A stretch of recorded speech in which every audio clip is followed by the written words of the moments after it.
En algún punto del camino, tras una percepción espiritual intensa o un colapso discreto, algo cambió de sitio dentro de nosotros. El ruido perdió sentido y quedó un silencio que no es ausencia de sonido, sino de ilusión. Al principio fue potente, casi liberador. Poco a poco, sin embargo, el significado que sostenía las horas se disolvió sin drama, como quien sale de escena. Como si el alma hubiera bajado el volumen de la vida y se hubiera olvidado de subirlo de nuevo. Dejamos de correr, de querer, no por cinismo, sino con ese suspiro existencial que pregunta, ¿por qué me siento tan anestesiado ahora que por fin veo?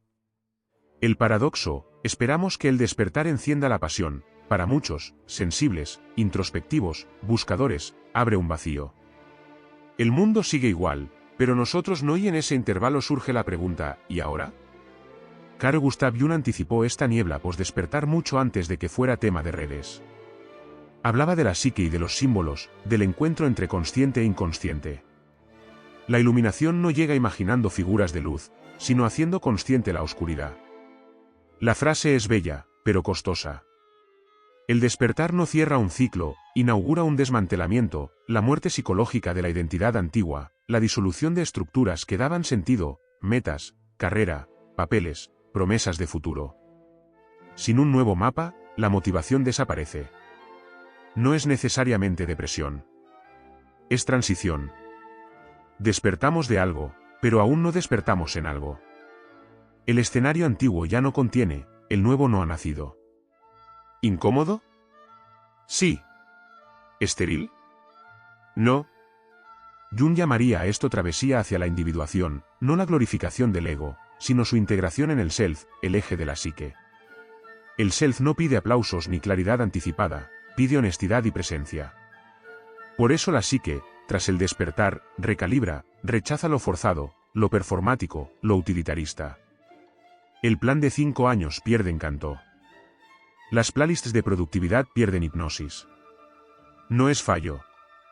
Es filtro. Aquí está el riesgo de detenerse a mitad. Jung advierte, interrumpir el proceso lleva a la anestesia del da igual. La tentación del distanciamiento absoluto, nada importa, todo es ilusión, parece sabiduría, pero es fuga. Desapego no es desinvertir de la vida. El self no abole el mundo, convoca otra forma de habitarlo. No quiere que flotemos por encima, quiere que vivamos con verdad.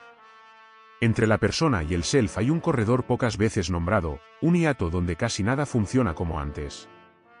Las palabras fallan, la lógica no pega, el cuerpo pide pausa. En culturas obsesionadas con producir, ese intervalo se confunde con pereza. Medimos valor por aceleración. Pero las metamorfosis usan otra métrica. La oruga se vuelve caldo antes de volar. En la contabilidad de la productividad, el capullo es desperdicio, en el lenguaje de la vida, es rito. Jung lo veía claro, la quietud también es trabajo de fondo. El alma reordena lo que la superficie no alcanza. La enantiodromía, concepto junguiano, ilumina este movimiento, una tendencia, llevada al extremo, vira a su opuesto.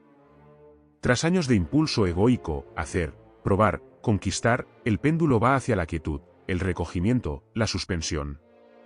De lo necesito todo a para qué hacer nada. No es error, es autorregulación de la psique. Lo unilateral se compensa, lo rígido se flexibiliza. La vida devuelve amplitud donde nos estrechamos. De ahí la integración de la sombra. No se trata de resolver la oscuridad, sino de reconocerla como parte del tejido. Fingir luz constante, solo vibras elevadas, es negar la entereza. Jung no glorificó el sufrimiento, urgió por honestidad psíquica. La sombra reúne afectos, deseos y memorias que no cupieron en nuestra identidad ideal. Cuando paramos, llama a la puerta. La motivación desaparece, para convocarnos a sentir lo que estaba entre bastidores. La pausa no es castigo, es oportunidad de metabolizar lo no vivido. Cuando dejamos de luchar contra el vacío, algo cambia de textura. El impulso regresa con otra calidad. No es ansiedad disfrazada de propósito ni performance con máscara de vocación. Es un movimiento más antiguo, más lento y más seguro, que no necesita justificarse. El self, aquí, es brújula silenciosa, no discursa, inclina, no presiona, atrae. ¿Cómo toca esto la vida concreta? En gestos humildes. Cambian las preguntas.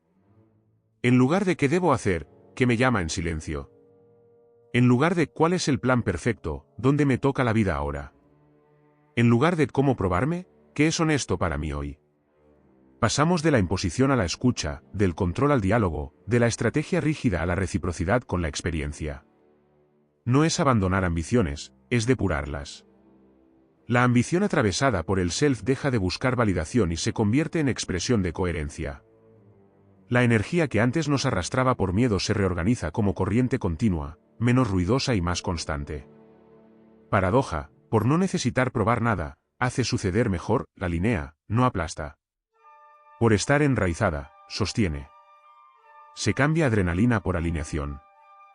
Desde fuera seguirán pidiendo prisa, claridad, cronograma. Por dentro, la vara cambia. La coherencia vale más que la reputación, la paz, más que el aplauso, el verdadero pertenecer, más que la aceptación genérica. Llegarán invitaciones seductoras. Y, aún así, algo silencioso dirá no al barniz. Empieza la libertad madura, no hacer cualquier cosa, sino lo que corresponde a quien somos.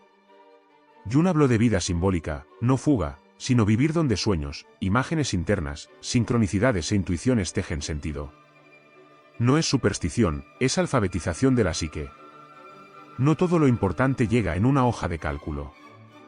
Con esta escucha, la motivación es radar, reconoce lo que vibra con lo que somos y se aparta del ruido. Trabajo, cuidado, creación, todo se reordena por esa sintonía. La soledad quizá visite con frecuencia, no por aislamiento, sino por rarefacción, caben menos voces externas cuando la nuestra encuentra espacio. Ese vacío no es ausencia, es apertura. Donde antes había prisa por llenar, surge el coraje de respirar dentro. De ahí nacen gestos nuevos, crear sin audiencia, servir sin vitrina, aprender sin diploma social, decir no sin culpa, decir sí sin deber. La vida deja el escenario de prueba y se convierte en campo de presencia. Nada de esto nos inmuniza contra cansancio, confusión o duelo. La humanidad no es fallo, es el proceso. La diferencia es que, viviendo desde el self, la traición interna, arrastrarse por una vida estrecha, pierde protagonismo. No entra euforia permanente, sino dignidad tranquila, estar en casa incluso cuando la casa es un camino en construcción. Si el despertar apagó el fuego antiguo, no terminó la llama, cambió el combustible.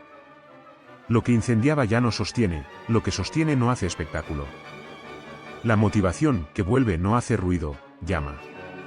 No invade el día con urgencia, redibuja el contorno de las elecciones. Y, sin darse cuenta, el movimiento volvió, no la carrera, sino el paso firme, no la promesa grandilocuente, sino la fidelidad a lo que late. Prácticas simples para sostener la travesía. Cambiar precipitación por escucha, antes de actuar, preguntarse qué es verdad para mí hoy. Cambiar performance por presencia, reducir lo que es para impresionar, mantener lo que es para expresar. Cambiar ruido por rito, hitos de conciencia, caminar en silencio, escribir sueños, respirar antes de decidir.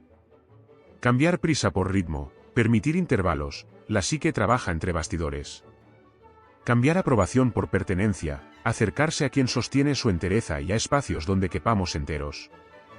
La travesía es más paciente que nosotros.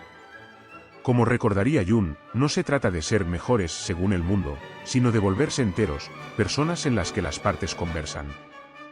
Trabajo artesanal, a veces invisible, siempre transformador.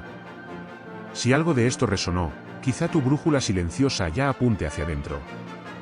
No hay prisa. La sopa del capullo no tiene horario de salida, la mariposa no pide permiso para nacer. El self conoce el tiempo de las cosas y, en ese saber, la vida recupera el contorno que importa, sentido, pertenencia, autenticidad. Si esta conversación habló contigo, cuéntanos en comentarios cómo atraviesas ese entre, donde lo viejo ya no sirve y lo nuevo aún no tiene nombre. Y si quieres seguir explorando psicología, alma y conciencia de forma aplicable, queda la invitación amistosa, dar like, comentar, suscribirte. No por obligación, sino por afinidad. El despertar no es la meta, es el comienzo de la historia en la que dejamos de interpretar un papel y pasamos a vivir desde el centro.